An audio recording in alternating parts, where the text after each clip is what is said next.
Hello friends, मेरा नाम है सीए प्रदीप प्रजापति। और जैसे कि आप आपकी स्क्रीन पे देख रहे हो, मैं एक प्रोफेशनल जीएसटी एडवाइज़र हूँ। और मेरी ईमेल आईडी आपको मेरी स्क्रीन पे दिख रही होगी। और मेरा एक इंस्टाग्राम पे पेज भी है जिस पे मैं रियल टाइम बेसिस पे जितने भी जीएसटी के अपडेट्स आते हैं, पोस्ट्स आते हैं, जो भी अपडेट न्यूज़ आता है रिटर्न्स के वगैरह के बारे में, सारी चीज़ें आपको वहाँ पे मेरी इस इंस्टाग्राम आईडी पे मिल जाएगी और बहुत सारी इन्फॉर्मेशन आपको प्रोडक्टिव लगेगी। सो प्लीज़ आप मुझे फॉलो करिएगा, आपको बहुत ज़्यादा हेल्पफुल होगा। सो आज का जो हमारा टॉपिक है, जो आज हम जिस पे चर्चा करने वाले हैं, बात करने वाले हैं, वो है इस पे जीएसटी अपडेट पे। अभी जो दो दिन पहले एक जीएसटी का अपडेट दो दिन ही हुए हैं और ये एक बहुत बड़ा जीएसटी का अपडेट आया है सर। इसमें क्या आया है? उसमें ये आया है जो आपको दिख रहा है अभी स्क्रीन पे, जीएसटी अलर्ट, कि गवर्नमेंट ने डंप कर दिए हैं सारे न्यू जीएसटी रिटर्न्स के प्लान और गवर्नमेंट एग्जिस्टिंग रिटर्न्स के ही साथ चलने वाली है सर। तो ये क्या है, थोड़ा देखते हैं।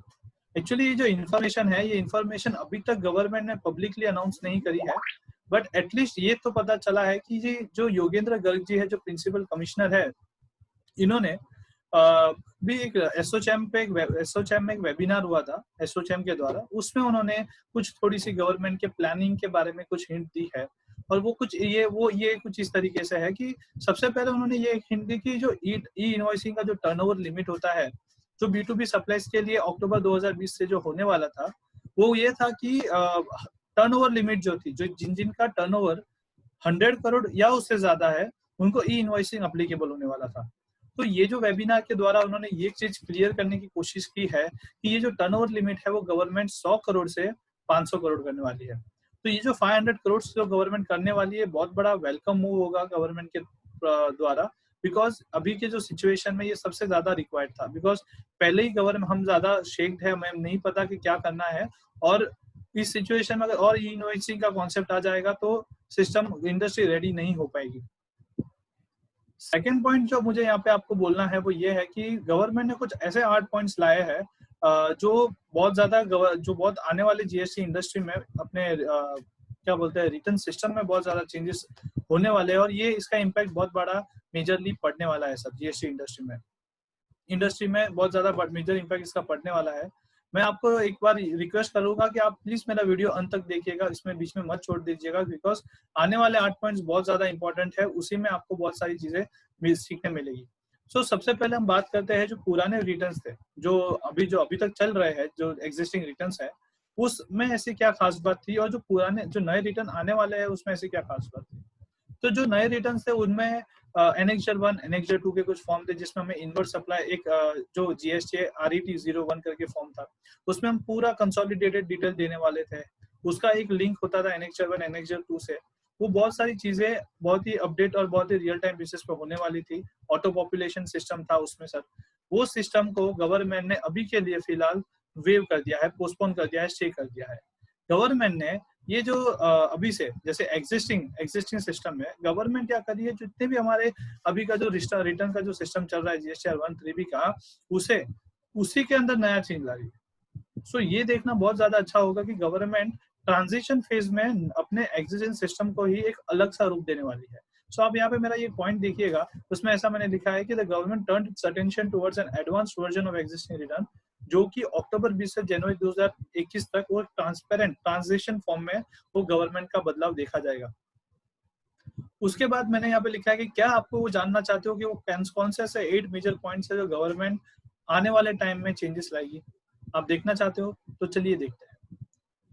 यहाँ पे मैंने ये 8 पॉइंट्स लिखे हैं, ध्यान से सुनिएगा, बहुत अच्छे पॉइंट्स है और बहुत इंपॉर्टेंट है सर। चलिए स्टार्ट करते हैं फर्स्ट पॉइंट से। पहला पॉइंट क्या है? पहला पॉइंट यहाँ पे ये है कि गवर्नमेंट ने GSTR 2B एक रिटर्न जो GSTR 2B रिटर्न है उसको इंट्रोड्यूस करने वाली है गवर्नमेंट। अच्छा, ये क्या होता है? तो ये एक ऑटो ड्राफ्टेड ITC है। ऑटो ड्राफ्टेड ITC मतलब जैसे हम GSTR 2A में देखते थे ना, GSTR 2A हमारे लिए एक गाइड फॉर्म में होता था, जिसमें हम ये देखते थे कि हमने किन से परचेज किया है, कि जिन लोग से परचेज किया है क्या उन्होंने उनका GSTR 1 फाइल किया है, क्या जब वो रिटर्न GSTR 1 खुद का फाइल करते थे तब उनका इंफॉर्मेशन हमारे GSTR 2A में हिट होता था। ये उसी प्रकार का ही एक वर्जन है। और इसमें क्या हेल्प होगी हमें? इसमें हमारी ये हेल्प होने वाली है कि हमें एक ऑप्शन दिया जाएगा कि ये देखिए, ये हम आपके सामने ये ITC एक सामने वाली जो सेलर जो है जिनसे आपने परचेस किया था, मतलब हम उनको वेंडर बोलेंगे, तो जो वेंडर्स है उन्होंने जीएसटीआर में ये डिटेल्स भरी है, क्या आपको ये आईटीसी एक्सेप्ट करना है या रिवर्स करना है। तो ये एक टाइप के गाइडलाइन रूप में ये फॉर्म अपने सामने पेश होने वाला है। ये कोई डेडलाइन फॉर्म नहीं है जिससे 3B और 1 होता है, इसे हमें फाइल नहीं करना, ये हमें दिखेगा कि भाई ये हमें हेल्प करेगा बेसिकली जीएसटीआर 3B बनने के लिए। और आपको अभी यहाँ पे एक चीज को इन्फॉर्म आपके पॉइंट में नोट डाउन करना चाहूंगा, जो बहुत इंपॉर्टेंट पॉइंट है कि आपको अगर पता होगा तो हम जीएसटीआर 2 भरते थे। जीएसटीआर 2 जो जीएसटीआर 2 था वो नया, जब जीएसटी आया था नए सिस्टम में 1 जुलाई से, तब ये कॉन्सेप्ट था जीएसटीआर 1, 2 और 3 का। तो जीएसटीआर 2 उस समय यही था कि हम क्या करते थे, 1 का जो आउटवर्ड सप्लाई का डिटेल था वो अलग भरते थे, और जो हम परचेस करते थे उसका जो डिटेल था वो जीएसटीआर 2 में भरते थे। तो जो जीएसटीआर 2 में जो हम डिटेल भरते थे, सेम वैसा ही सिस्टम ये जीएसटीआर 2B का है, बट ये हमें ऑटो ड्राफ्टेड होगा, इसे जस्ट हमें हमारे फाइलिंग के लिए हेल्प हो जाएगा। ठीक है, सो ये हमारा पहला पॉइंट था। फिर हम आते हैं सेकंड पॉइंट पे। सेकंड पॉइंट क्या बोलता है? सेकंड पॉइंट हमें ये बोल रहा है कि जीएसटीआर 1 बहुत ज्यादा डिटेल होने वाला है। अच्छा, ये क्या डिटेल होगा वो अभी तक गवर्नमेंट ने डिस्कस नहीं किया है, बट हमें ये तो पता है कि आज की तारीख में भी अगर आप देखो तो जीएसटीआर 1 का फॉर्म में 11 से 12 टाइल्स है, 11 टाइल्स ऑलरेडी है, और हमें लगता है ये अनाउंसमेंट के बाद हमें और डिस्क्लोजर देने की जरूरत पड़ने वाली है। सो ये आप ध्यान रखिएगा कि जीएसटीआर 1 में और ज्यादा इन्फॉर्मेशन गवर्नमेंट के यहाँ से एक्सपेक्ट की जा सकती है और हमें देनी पड़ेगी। फिर हम आते हैं थर्ड पॉइंट के पे। थर्ड पॉइंट पे क्या लिखा है?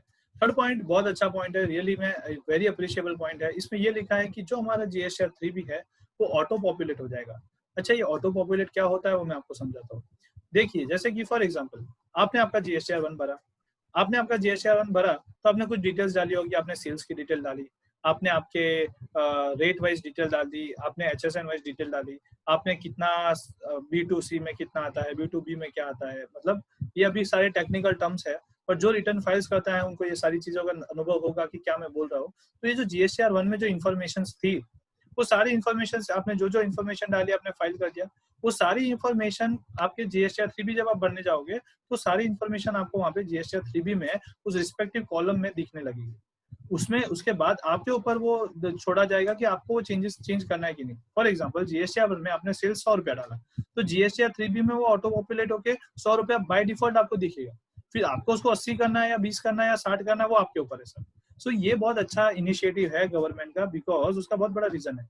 आज की तारीख में क्या होता है, हम जीएसटीआर 3B में बहुत जगह पे मिस्टेक्स कर देते हैं, बिकॉज वो एक फ्रेश फॉर्म होता है, उसमें कोई ऑटो पॉपुलेट होता नहीं है। तो इसकी वजह से ये आने के वजह जब ये जीएसटीआर 3B अगर ऑटो पॉपुलेट हो गया ना, तो ये हो जाएगा कि हमारी जो मिस्टेक्स करने की जो चांसेस है बहुत कम हो जाएंगे, और हमारे रिटर्न्स बहुत अच्छे से फाइल हो जाएंगे विदाउट असेसमेंट, जो कि बहुत अच्छा संकेत है। सेकेंडली, आप अगर देखो मतलब ये मेरा थर्ड पॉइंट सर पूरा हो गया। इसमें मैंने एक लाइन लिखी है, मैंने ये लिखा है कि similar to earlier envisages GSTR 3।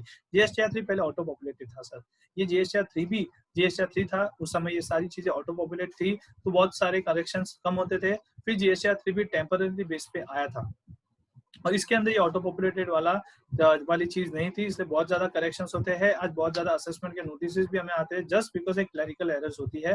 तो उम्मीद करते हैं कि ये स्टेप से एक क्लैरिकल एरर्स खत्म हो जाएगी और असेसमेंट के चांसेस नहीं आएंगे सर। फिर हम आते हैं फोर्थ पॉइंट पे।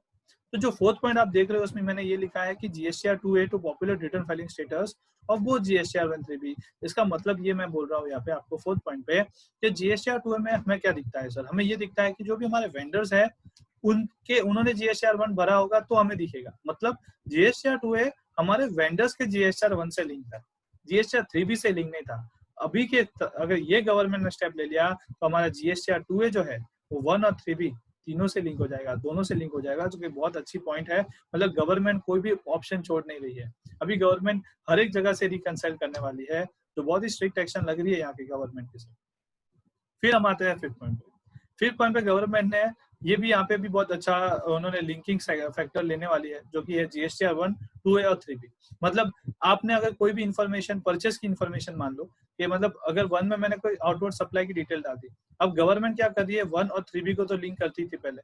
मतलब मेरा अगर 1 में आउटवर्ड सप्लाई है तो 3B में भी जो आउटवर्ड सप्लाई है उसको लिंक था, लिंक था मतलब ऐसे असेसिंग ऑफिसर जब स्क्रूटिनी में आता था तो देखते थे सर, अगर डिफरेंस होता तो नोटिस जारी होते थे। अभी 3B और 2A के हिसाब से भी नोटिस आते थे, मतलब अगर 3B में आपने कुछ परचेस 100 रुपया डाला और 2A में 90 डाला तो उसका भी नोटिस आ जाता था। अब गवर्नमेंट तीनों को लिंक करने वाली है तो किस तरीके से लिंक करेगी ये देखना बहुत अच्छा होगा। फिर हम बात करते हैं सिक्स्थ पॉइंट। जो सिक्स पॉइंट है वो बहुत आई थिंक गवर्नमेंट का ये एक टूल होगा जो कि फ्री ऑफ कॉस्ट अवेलेबल होना चाहिए साइट पे, जहाँ पे हम अपना परचेस रजिस्टर जो हम निकालते हैं, हमारा जो परचेस का डिटेल है तो हम 2A से रिकंसाइल कर पाएंगे। और ये रिकंसिलिएशन शायद फ्री ऑफ कॉस्ट होगा, बिकॉज बहुत सारे इंडस्ट्री में बहुत सारे लोगों को ये दिक्कत होती है रिकंसिलिएशन की, तो ये गवर्नमेंट यहाँ पे प्रॉब्लम सॉल्व करती हुई नजर आ रही है सर। फिर हम चलते हैं 7th पॉइंट पे। 7th पॉइंट में ये लिखा है कि कम्युनिकेशन चैनल सप्लाई और रेसिपिएंट के बीच में इंप्रूव हो जाएगा। इंप्रूव हो जाएगा मतलब करेंगे, गवर्नमेंट ये चीज को इंप्रूव करने वाली है।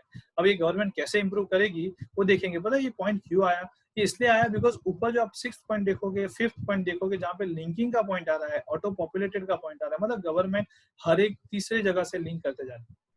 तो ये जो ये जब लिंक तभी हो पाएगा, मतलब ये ऊपर वाले जो पॉइंट्स है तभी कवर हो पाएंगे जब linking between the supplier and the vendor अगर वो प्रॉपर हो, कम्युनिकेशन चैनल बराबर हो, तभी वो चीज अच्छे से निकल के आएगी, वरना ये सिस्टम अधूरा का अधूरा रह जाएगा। इसमें फिर इफेक्टिव इतना हो नहीं पाएगा सर।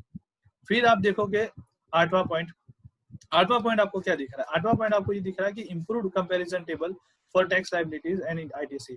तो आपको जानकारी के लिए बता दूं तो बहुत जनों को इसका पॉइंट पता नहीं होगा, पर आप जब भी पोर्टल पे जाओगे ना तो आपको डैशबोर्ड पे ना एक नीचे दो विंडो तो दिखती है, जीएसटीआर 1 फिर 2A और 3B की। उसके नीचे आपको एक विंडो दिखेगी, उसमें लिखा रहता है comparison of 2A and 3B, comparison of 2A liability, और उसमें आपको टैक्स लाइबिलिटी की कंपैरिजन दी जाती है। मतलब उसमें आपको ये दिखाया जाएगा कि जीएसटीआर 1 का आपका लाइबिलिटी 100 रुपया या टैक्स लाइबिलिटी इतना है, और आपका 2A के हिसाब से टैक्स लाइबिलिटी समझो 90 रुपया है, और डिफरेंस ऐसा करके पूरा एक अच्छा सा एक शीट तैयार किया हुआ जाता है। उसमें आपको जस्ट खाली पीरियड लिखना होता है कि मेरा अप्रैल से मेरे को मार्च 20 तक का डिटेल दो, तो आपको पूरा इन्फॉर्मेशन दे देगा कि जीएसटीआर 1 में आपने ये भरा था, 3B में ये भरा था।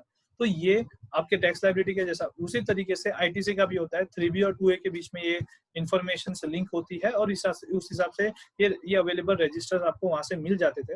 अभी गवर्नमेंट उसमें भी अब इम्प्रूवमेंट लाएगी, उसके फॉर्मेटिंग्स में, उसमें और लिंकिंग फैक्टर्स में लाएगी। और ये इस तरीके से गवर्नमेंट क्या कर रही है, ये आपको ये जो 8 पॉइंट्स दिखते हैं, मुझे तो लगता है ये जितने भी 8 पॉइंट्स गवर्नमेंट ने दिए है, गवर्नमेंट एग्जिस्टिंग सिस्टम को बहुत ज्यादा स्ट्रॉन्ग करने वाली है।